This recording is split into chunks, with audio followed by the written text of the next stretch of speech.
kerja ya, jadi nanti saya tidak menjelaskan bagaimana melakukan orientasi, menjelaskan maksud dan tujuan, perkenalkan diri itu saya skip ya. Jadi saya langsung saja ke alat dan bahan. Jadi alat dan bahan untuk EKG tentu yang harus kita siapkan pertama kali adalah satu set alat mesin EKG ya. Nanti satu set alat mesinnya ini terdiri dari satu mesinnya, kemudian nanti ada kabel on untuk kita alirkan ke listrik karena ini sifatnya harus menggunakan listrik ya, jadi tidak bisa kalau tidak ada listrik. Kemudian ada pad elektrode, di sini ada pad elektrode yang digunakan nanti dipasang di ekstremitas, di kaki dan tangan. Ada juga balon penghisap yang nanti akan kita gunakan untuk memasang elektrode yang ada di bagian dada. Nah, selain itu juga ada beberapa alat. Nah, di sini ada berbagai macam kabel ya. Jadi yang 4 yang panjang ini untuk nanti dipasang di ekstremitas, sedangkan yang 6 ini nanti dipasang di bagian dada. Selain itu ada apa lagi? Ada jelly ya. Jelly nanti untuk kita melumasi bagian yang akan kita lakukan pemasangan untuk mengurangi resiko iritasi, lukaan dan lain sebagainya seperti itu ya. Selain itu tentu kita menggunakan APD, kapas ataupun kasa untuk nanti kita membersihkan pasien. Cuman itu aja alatnya. Oke, sebelum kita memasang, kita harus memahami dulu bahwa untuk memasang EKG ini tidak boleh sembarangan ya. Jadi tadi ada 2 permisi ya, saya buka siapa? Pendaru ya. Mas, maaf. Pendaru yang mana? Oh yang ini ya. Yang berkantang namanya. Okay. Jadi nanti ada 2 lip yang harus kita pasang secara umumnya. Yang pertama ada lip yang ada di ekstremitas dan yang ada di dada. Yang pertama dulu untuk yang lip ekstremitas. Jadi untuk masang lid ekstremitas nggak boleh terbalik, karena kalau terbalik nanti datanya tidak akan terbaca di sini. Nah umumnya bisa kita gunakan patokan warna, itu yang pertama. Jadi kalau menggunakan patokan warna, di sini itu warna merah, di sini itu warna kuning, di sini itu warna hijau, di sini itu warna hitam. Ingat ya, merah, kuning, hijau, hitam. Itu kalau menggunakan warna. Tapi kalau misalkannya kayaknya kayak gini, nggak ada warna seperti itu ya. Bagaimana caranya menentukan? Maka harus dibaca di kabelnya yang ada di sini. Biasanya ada tulisannya ataupun berdasarkan warna. Nah ini kebetulan ada warnanya ya, jadi gampang. Jadi di sini ada warna merah, di situ warna kuning, di situ yang warna hijau, di sana nanti warna hitam. Ini kebetulan kan ada warnanya.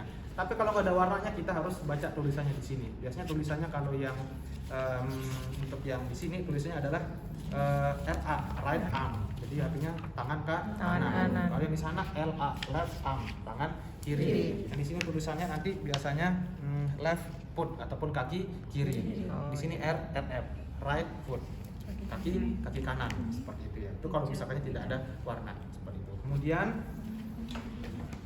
pad yang kedua, tadi yang ekstremitas paham dulu ya, merah, kuning, hijau, hitam, jadi simpel. Kemudian yang kedua adalah untuk yang nanti akan dipasang di bagian pektoral ataupun dada. Di bagian di pektoral ataupun dada ini yang agak sedikit ribet, jadi harus kita lakukan pemeriksaan manual seperti itu ya. Rumusnya ataupun prinsipnya ini ada 6 pad yang harus dipasang, mulai dari C1 sampai dengan C6. C1 dan C2 itu dipasang di interkosta keempat. C1 itu interkosta keempat sebelah kanan, C2 interkosta sebelah kiri. Nah, kemudian ada C3 dan C4.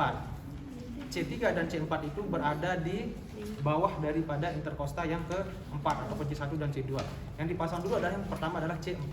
C4 itu posisinya ada di interkosta ke-5 sebelah kiri, tapi mid clavicula. Clavicula itu maksudnya yang ini ya, tulang clavicula kita, tapi di mid di interkosta ke-5. Nanti kita hitung bagaimana cara menentukan interkosta ya. Itu dipasang di C4. Nah, kemudian nanti selanjutnya baru pasang C3. C3 itu di mana? Di antara C2 dan C4. Jadi nanti kan C1 itu di sini ya. Dan di sini C2. Nah, tadi C4 kurang lebih nanti akan ada di sini. Nah, di sini adalah posisi dari C3 di antara C2 dan C4. Nah, kemudian ada C5. C5 itu posisinya di mana? Di interkosta ke-5 tapi sejajar ataupun silinear dengan aksila ataupun ketiak pasien. Maka nanti kurang lebih posisinya ada di sini. Nah, kemudian C6 itu di mana? Tetap di interkosta ke-5 tapi mid aksila ataupun di tengah-tengah daripada ketiak. Nanti kita tarik garis lurus di tengahnya, maka nanti posisinya ada di sini. Itu secara umum. Sekarang bagaimana cara menentukan posisi C1, C2 sampai dengan C6? Tentu kita harus lakukan perabaan ataupun palpasi untuk menentukan di mana sih tulang rusuknya. Kosta itu maksudnya tulang rusuk ya. Inter itu maksudnya adalah antara tulang rusuk. Jadi kalau misalkannya saya mengatakan interkosta 1, berarti dia antara tulang rusuk 1 dan tulang rusuk 2. Kalau saya mengatakan interkosta keempat, berarti dia di antara tulang rusuk keempat dan tulang rusuk yang kelima. Jadi bukan pada tulangnya ya, tapi di antaranya. Jadi kalau misalkan kalian lihat anatominya di sini kan iga kita kan ada jaraknya ya. Nah itu jaraknya itu yang dimaksud dengan interkosta seperti ini. Bagaimana cara menentukan? Pertama kita tentukan dulu posisi clavicula. Dada pasien kita belah menjadi, bukan dibelah ya, dibagi menjadi dua. Sisi kiri dan sisi sebelah kanan. Dibagi oleh apa di sini? Dibagi oleh tulang sternum ataupun tulang iga namanya di sini, ataupun tulang pedang. Seperti itu. Nah ini kita bagi menjadi dua. Ini ada sisi sebelah kanan, ini ada sisi sebelah kiri. Nah untuk menentukannya kita tentukan dulu posisi daripada clavicula. Setelah kita tahu claviculanya di mana, ini kan jelas ya. Nah, di sini kan kosong nih ya. Nah, ini tidak dihitung karena belum masuk tulangnya. Kalau kita bergeser ke bawah, nah di sini ada tonjolan tulang. Nah, nanti kalian rasakan sendiri ya. Nah, ini adalah kosta yang pertama. Interkosta satu di mana? Di bawahnya. Nah, di sini karena di sini nggak ada tulang. Nah, selanjutnya kita rabak bawah. Di sini ada tonjolan tulang lagi. Nah, ini adalah kosta kedua. Raba lagi ke bawah, berarti ini interkosta kedua karena nggak ada tulang. Nah di bawahnya baru ada tulang lagi. Ini ketiga. Itu selanjutnya di sini interkosta ketiga. Di bawahnya berarti yang kosta keempat. Nah di sini berarti nanti kita masangnya kurang lebih ada di sebelah sini karena di sini adalah posisi pada interkosta keempat. Ini ini tulang yang keempat, ini tulang yang kelima. Berarti masangnya kurang lebih di sini seperti itu ya. Nah kurang lebih ada di sini. Nah, kalau kita sudah mengetahui interkosta keempat, maka nanti gampang. Tinggal kita pasang di sini C1-nya. C2-nya di mana? C2-nya sejajar dengan interkosta keempat yang ada di kiri ataupun yang di kanan. Karena dia akan sejajar. Berarti nanti tarik aja garis lurus dari C1 dan C2. Posisinya ada di sini ya. Nah, pasangnya bukan di sini, di sini atau di sini, tapi di sebelah dalam. Jadi patokannya areola mamae posisinya ada di sebelah kanan, tapi tidak di tengah juga seperti itu ya, tidak di kiri atau tidak di sini juga.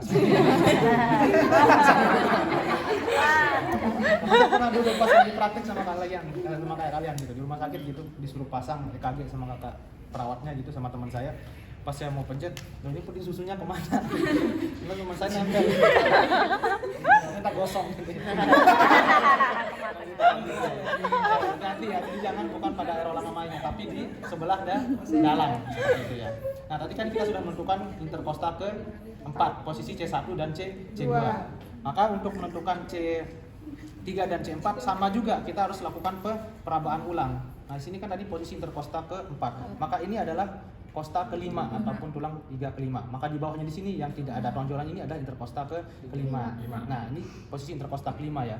Posisi C4 itu adalah di mid clavicula. Jadi ini kita ukur, berarti kurang lebih di sini adalah garis tengahnya. Sudah tinggal kita tarik garis lurus, berarti di sini. Nah tinggal di sini. Nah berarti di sini interkosta kelima dan di sini posisi daripada C4 dulu dipasang ya. Di sini tadi ingat ya, di sini C2, di sini C4. Maka langsung pasang C3-nya ada di tengah, nggak usah diukur. Pokoknya C3 itu antara C2 dan C4. Nah, tadi sudah C4. Kemudian C5. C5 itu di mana? C5 itu sama di interkosta kelima juga, tapi selinier ataupun sejajar dengan aksila ataupun ketiak. Ya tinggal ditarik garis lurus seperti ini. Tapi ini nggak lurus banget ya, karena kalau kita lihat anatomi ini kan bengkok ya. Jadi nanti kalian susuri gitu ya. Oh ternyata agak bengkok ke sini. Maka nanti posisi daripada kosta kelima itu adalah di sini untuk kita pasang C5. Gitu ya. Selanjutnya C6. C6 di mana? Sama juga di interkosta ke-5 tapi mid aksila. Berarti dia posisinya kurang lebih ada di sini. Kalau kita tarik secara melengkung dan setengah daripada ataupun di tengah-tengah daripada aksila seperti itu ya. Nah, sekarang saya contohkan ya. Sebelumnya kita harus pasang ini dulu ya. Jelly. Sebelum pasang jelly, karena ini belum dipasang, saya pasang ini dulu ya. Kita belum dipasang. Kabelnya adalah yang ini. Kabelnya semuanya harus kita sambungkan dulu ke listrik ataupun sumber listrik terdekat. Tuh. Oh iya, colokannya ada nggak di situ? Nah, diambilin dulu. Ini nanti bentuk alatnya berbeda-beda ya. Ada yang menggunakan colokan biasa, ada yang menggunakan bentuknya seperti kabel PGA gini dan lain sebagainya. Bentuk alatnya juga dari bawah.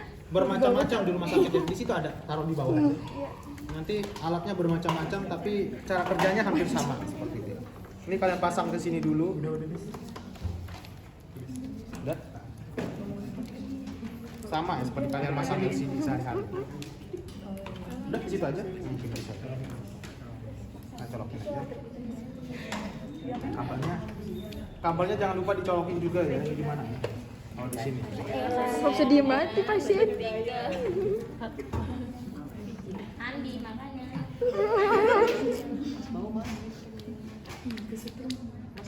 Enggak setrum, paling kebakar. Paling gosong ya, Pak? Iya. Kosong dikit nggak? Ini semua kita sambungkan ya. Kalau ini bebas ya, kalau misalkan tidak ada warna. Ini kan kebetulan tidak ada warna ya, tapi kalau misalkan ada warna, kalian sesuaikan mana yang untuk merah, mana yang kabel untuk kuning, hijau dan selanjutnya ya. Nah, ini bebas saja. Cara masangnya gimana? Cara masangnya di sini ya. Di sini kan ada lubang kosong ya. Ini kalian tinggal masukkan aja di sini seperti itu. Ini juga sama.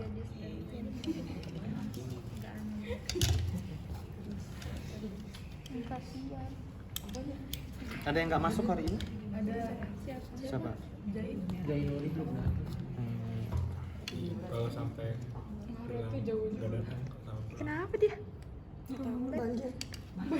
Sampai Itu kos gua. Kayaknya ada yang lebih.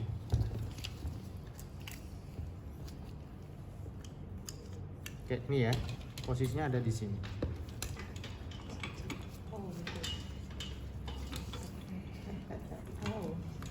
Nah, ini ya yang 4 tadi. Merah, kuning ada, hijau dan hitam. Jadi nanti tinggal dipasang di sini merah, di sini kuning, di sini hijau, di sini hitam. Harus dihafal ya. Nah, kemudian baru kita siapkan, jangan ditaruh di atas kepala. Ini di sini aja.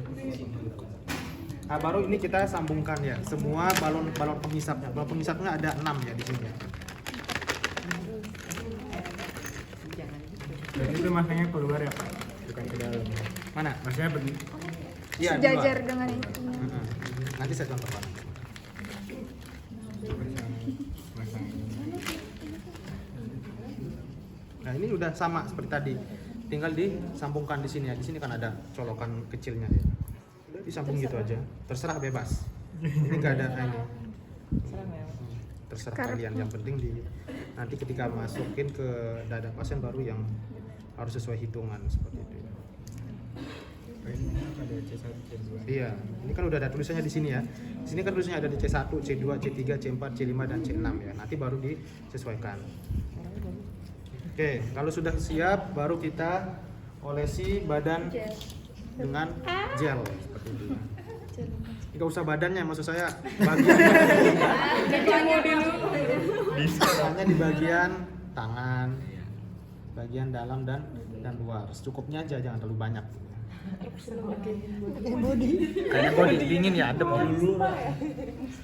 Coba yang di sini dulu. Minta tolong digini, tangan saya basah. Mas Nah, secukupnya aja ya, jangan terlalu banyak. Nah, baru dipasang apa namanya padnya. Yang merah tadi di mana? Nah, saat memasang padnya, ini posisinya kabelnya harus ke dalam ya, seperti ini. Jangan terbalik seperti ini. Kalau terbalik nanti nggak bisa kebaca seperti ini. Jadi harus ke dalam. Kemudian yang warna kuning. Sama juga, ini juga harus hadap ke dalam, bukan ke sana ya. Menghadap tubuh pasien. Pokoknya menghadap tubuh pasien. Kemudian warna hijau. Nah, ini juga hadap dalam. Terakhir adalah warna hitam. Jadi yang seperti ini, tapi ke sini dalam. Oke, itu aturannya. Oke, setelah itu baru kita cek yang tadi posisi daripada kita melakukan pemasangan C1 dengan C6. C1 tadi di mana? Interkostal ke 4 sebelah kiri. Kanan ya? Oh iya, kanan ya. Benar. Nanti untuk mengetahui di mana C1 sampai dengan C6 itu emang harus dipraktikkan ya. Jadi setiap orang itu beda-beda. Tapi secara umumnya interkostak 4 itu kalau misalnya pasiennya masih muda, belia seperti ini, masih ototnya masih kuat seperti itu ya. Biasanya posisi interkostak 4 itu sejajar dengan puting susu ataupun aerola mamae. Tapi itu catatannya hanya jika pasiennya masih muda seperti itu ya. Kalau pasiennya sudah tua kan beda cerita. Yang mungkin kulitnya kendor, sudah terkewer-kewer seperti itu. nggak bisa kita katakan patokannya sebagai aerola mama itu interkosta keempat seperti itu. Atau misalnya pasiennya perempuan memiliki payudara seperti itu ya, otomatis tidak bisa kita gunakan aerola mamanya sebagai patokan interkosta keempat. Tapi kalau ini gampang, jadi nanti ini kalau saya ukur ya kurang lebih memang tadi ada di sini ya, hampir sejajar. Oke. Posisinya di sini ya, jangan terlalu dalam, jangan juga terlalu di tengah seperti itu ya. Oke. Ini tadi adalah posisi interkosta keempat, atau posisi daripada C1. C2-nya tinggal ditarik garis lurus seperti itu ya. Kemudian selanjutnya kita cari posisi untuk C4. C4 itu tadi di bawah daripada interkosta kelima. Ini kan interkosta keempat. Ya udah, ini berarti yang kosta keempat, berarti di sini posisinya. Medial ataupun di tengah-tengah daripada aksila. Di kurang lebih ada di sini. Nah, di sini nanti posisi untuk C3 karena dia di tengah-tengahnya. Kemudian selanjutnya posisi C5. Nah, C5 ada di sebelah sini, sejajar dengan ketiak. Kemudian terakhir C6 di tengah-tengahnya, seperti itu ya. Itu nanti harus diperhatikan ya, jangan mungkin nanti kalian males nyari posisinya semua dilumurin. Itu salah juga, kasihan pasien. Walaupun nggak salah sih, cuma Poros gel juga nggak sih? ya, baru kita pasang sesuai dengan urutannya. Pertama adalah apa? C1. Cara masangnya dipencet dulu ya, dipencet baru dilepas. C1, kemudian C2, C2, oke, kemudian C3, sebelum C3 C4 dulu ya, C4 dulu, tadi sudah kita tandai di sana, langsung dipasang. C4, baru C3 di tengahnya, antara C2 dan C4. Kemudian C5, tulisnya ada di sini semua ya, tinggal dibaca. C5 sejajar. Nah, kemudian C6, C6 itu ada di tengah-tengah di sini. Oke, ini adalah posisinya untuk pemasangan lead pada pektoral ataupun dada. Nah, kalau sudah seperti ini, tadi saya lupa sampaikan di awal ya, sebelum kita pasang elektrode pada pasien EKG ini harus dipastikan tidak ada benda elektromagnetis yang melekat pada badan pasien. Makanya tadi saya minta buka gespernya. Benda-benda elektroniknya dicopot ataupun dijauhkan dulu. Kalau misalkan ada menggunakan cincin, menggunakan HP, anting, selama itu masih bisa dibuka, silahkan dibuka karena nanti bisa mempengaruhi irama EKG yang dibaca. Kemudian resleting nggak apa-apa, masa mau dibuka?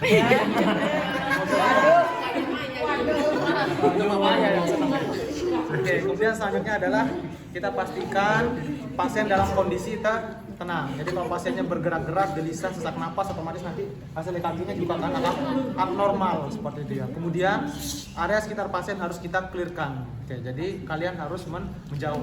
Keluarga pasien juga kita menjauh. Jadi agak jauh, jangan disentuh bandnya. Ini siapa ini? Agustin. Agus. Sama. Nah. Oke, baru kita di depan. Ada kata-kata terakhir. Jadi gini. Gampang. Mesin EKG pada umumnya seperti ini ya. Hanya saja nanti bentuknya yang mungkin berbeda. Jadi kita tinggal hidupkan tombol powernya.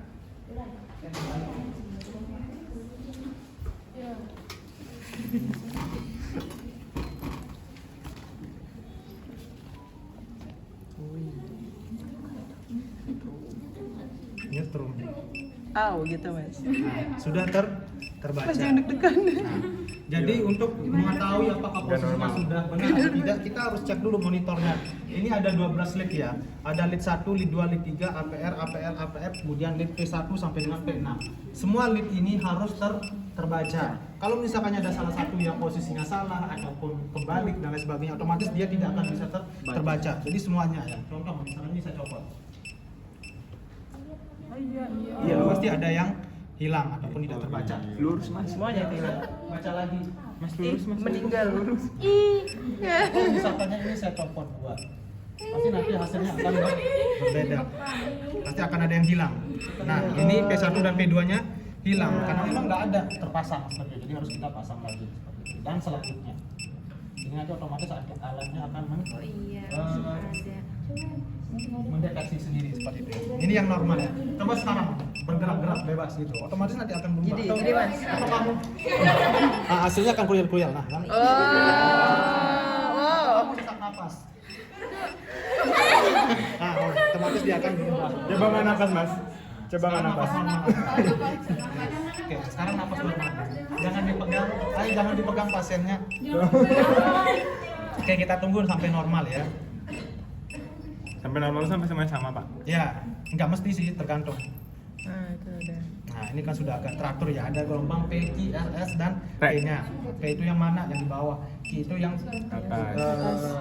sebelum bawah gunungnya. R-nya yang paling atas puncak gunungnya. S-nya yang bagian lembah. P-nya bagian sebelah sini lagi. Nah, kalau sudah seperti ini, baru tinggal kita print. Printnya di mana? Nanti berbagai macam ya. Kalau alat ini printnya ada di sini. Nanti otomatis akan keluar di sini ya. Selama tintanya ada.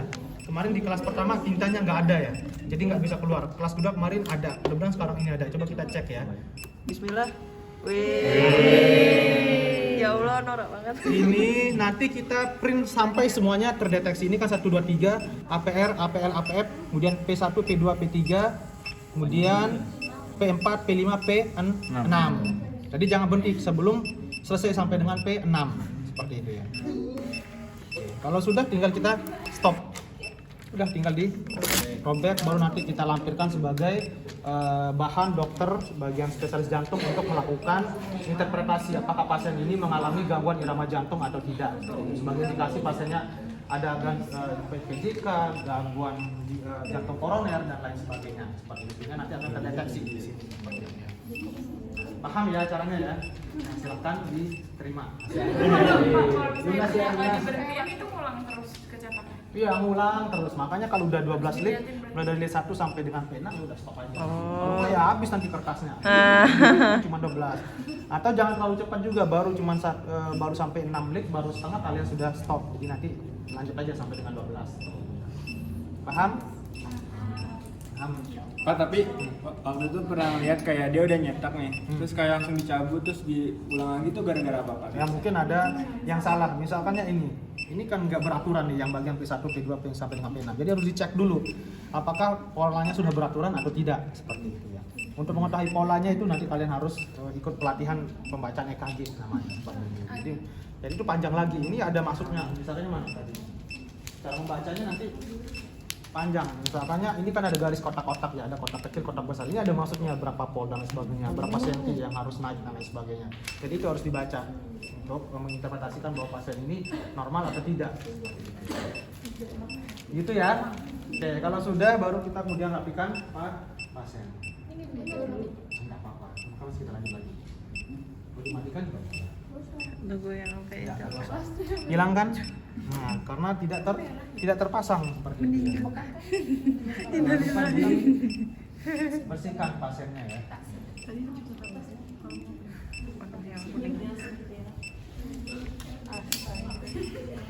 Nah, hilang.